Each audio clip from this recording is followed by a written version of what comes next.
Je veux pas aller en enfer. Dieu t'a joué un sale tour. Il y a 2 cœurs, ça marche? Ils battent à l'unisson. Soyez forts. Qu'est-ce que t'as fait? Une des filles va vivre et l'autre va mourir. C'est à toi de choisir.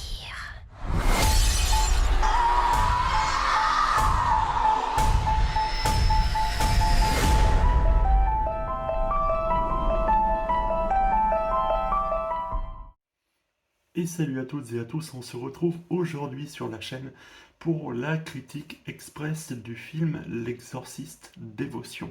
Alors le film est réalisé par David Gordon Green, qui est à l'origine de la toute récente trilogie Halloween et du revival qu'il y a eu autour. A priori, il est rattaché à un certain nombre d'autres projets en ce sens, dont on aura certainement l'occasion de reparler. À date où j'enregistre, donc à la date du 18 octobre, le film est déjà sorti depuis presque une semaine et il s'agit d'une suite, alors non pas à l'Exorciste 2, non pas à l'Exorciste 3, non pas à la préquelle. En fait, il s'agit d'une suite directe au premier et l'histoire, le pitch, raconte en fait le parcours de 2 familles assez différentes l'une de l'autre, ayant chacune une petite fille, et le démon va revenir posséder de façon simultanée les 2 petites filles.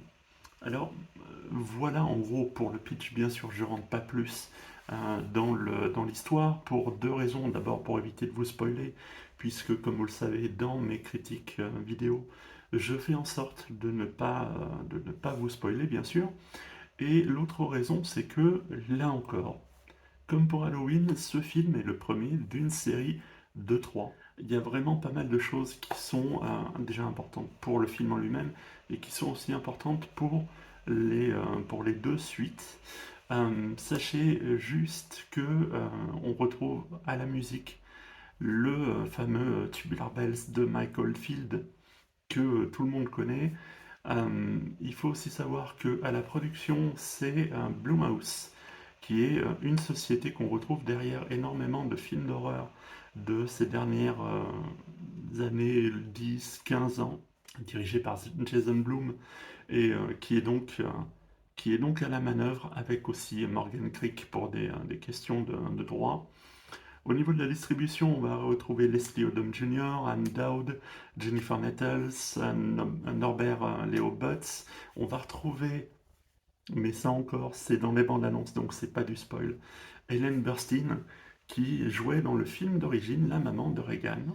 Et donc un certain nombre de rôles secondaires qui sont franchement mal gérés, honnêtement. Ils n'ont pas grand-chose à jouer, mais ce qui est bien, c'est que par contre, les premiers rôles, eux, sont vraiment très bien écrits. Alors, sur ce film, que dire? Globalement, sur la qualité générale du film, j'ai bien aimé. J'ai pas du tout regretté, en tant que fan du chef-d'œuvre d'origine qu'est L'Exorciste, et qui a très clairement marqué un avant et un après du point de vue cinématographique. J'ai pas été déçu par cette suite qui se montre respectueuse de l'original, qui manque un peu d'ambition pour aller au-delà du simple respect. Mais globalement, on est dans les clous, il n'y a pas d'incohérence. Tout est raccord, tout est ok. Il y a quelques tares qu'on retrouve dans tous les films d'horreur modernes, que l'on retrouve aussi dans celui-ci, malheureusement, mais c'est plutôt bien géré globalement, c'est pas catastrophique, mais notamment les sons de basse, qui sont toujours comme une sorte de notification de attention, il va se passer un truc, ce qui est très chiant, et en plus c'est pas forcément ultra agréable en termes de visionnage, mais rien qui ne m'est vraiment sorti du film, en tout cas. Scénaristiquement, Le problème, c'est que d'une, même si c'est respectueux, je suis pas sûr qu'il y ait eu un courage identique à l'original. Parce que dans le film d'origine, il y a une vraie, c'est pas juste un pur film d'horreur. Il y a une vraie critique de la société, il y a une vraie critique de l'Église. Deux choses qui ont complètement disparu de ce film, de la suite, donc de Dévotion. On est très prudent avec l'Église. Alors je peux comprendre, puisque la production n'a pas forcément envie de se voir interdire la sortie en salle, ce genre de truc. Sauf que du coup, ça enlève une bonne partie de l'intérêt du film d'origine.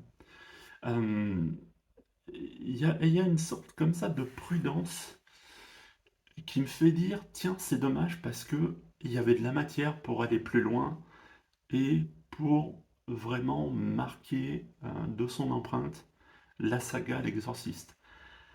Peut-être aussi que c'est simplement déporté dans les autres films. C'est possible. C'est toujours le problème avec le premier d'une trilogie, c'est que forcément c'est le premier et qu'on ne peut pas le juger en tant que film seul.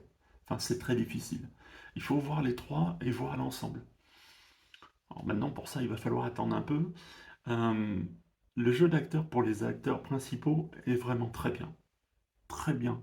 Ils font ce qu'il faut, ni plus ni moins. Euh, c'est vraiment bien dirigé.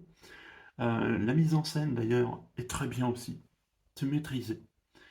C'est pas autre chose que maîtrisé, mais en soi, c'est déjà très bien. Les effets spéciaux,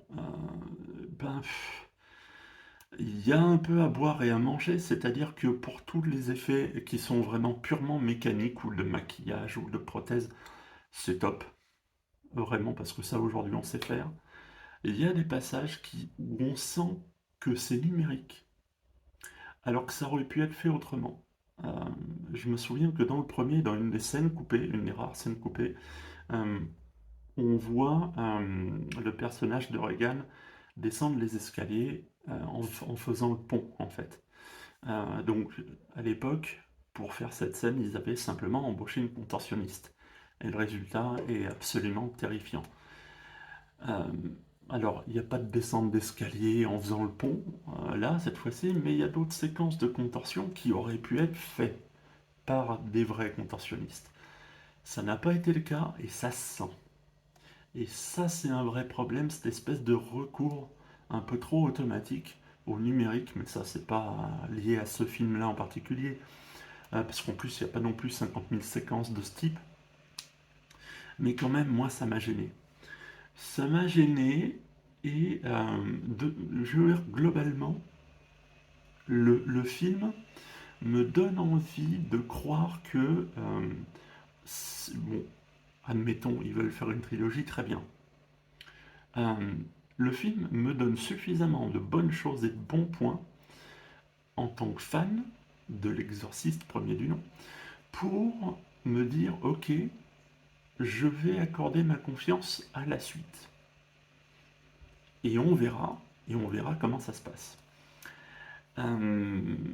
Bien sûr, il faut rester jusqu'à la fin. Il n'y a pas de scène post-générique, mais restez bien jusqu'à la fin du film, parce que comme de bien entendu, comme tout bon premier chapitre, à la fin, bim, cliffhanger.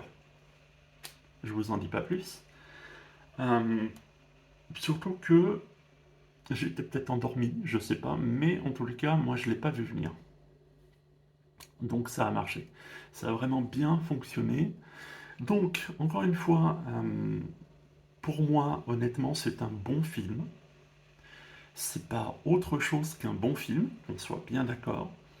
Je vous encourage à aller le voir, à vous faire votre propre avis, et n'hésitez pas à revenir sur la chaîne dans les commentaires de cette vidéo pour me dire ce que vous en aurez pensé, et bien sûr, on pourra en discuter, il n'y a absolument aucun problème.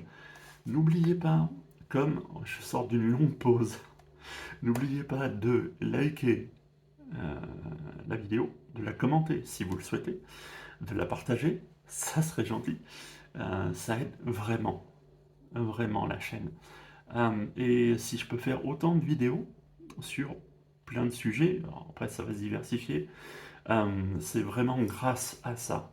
Donc je ne le répéterai jamais assez. Si la vidéo vous a plu mais que vous n'êtes pas abonné et que vous voulez quand même en voir d'autres, eh bien n'hésitez pas à vous abonner et à activer la petite cloche. Sur ce, on se retrouve très très vite et notamment la semaine prochaine pour parler de Saw 10 et d'un certain nombre d'autres choses qui vont arriver sur la chaîne. Sur ce, ciao ciao ciao!